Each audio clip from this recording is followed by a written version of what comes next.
ورته چې پته ولګېده د مفتي الهي بخش رحمت الله علیه نوم یې وړاندې کړی دی هغوی په سر سترګو موږ ته خبره قبوله ده مفتی الهي بخش رحمت الله علیه راغو جد ورته وی لږ تحقیق او معلوماتو کا بل تاریخ کې به حاضری کې هغه وی صحیح ده مفتی الهي بخش رحمت الله علیه هم راغي هندوان هم راغلی دي مسلمانان هم راغلی دي پته به لګي مسلمانان خوشحاله دي چې نن به زمونږ په حق کې فیصله کوي مفتی الهي بخش ته جج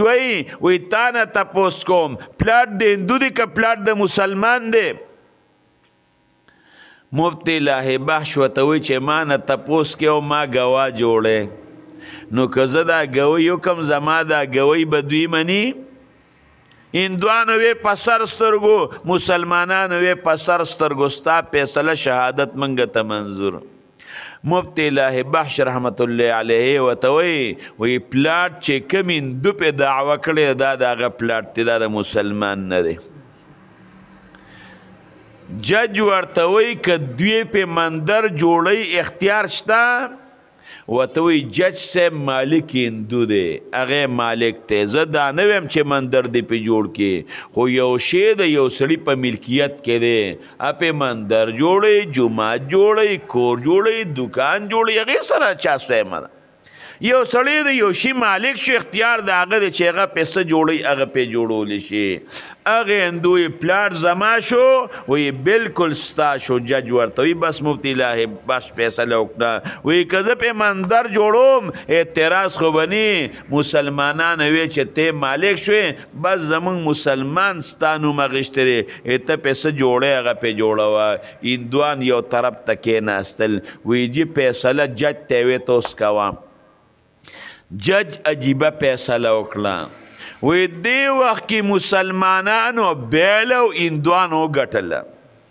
مسلمانانو بیله خو اسلام وګټله مسلمانانو بیله خو اسلام وګټله د اسلام د وجې نه مفتی الهي بخش دروغ ونه وی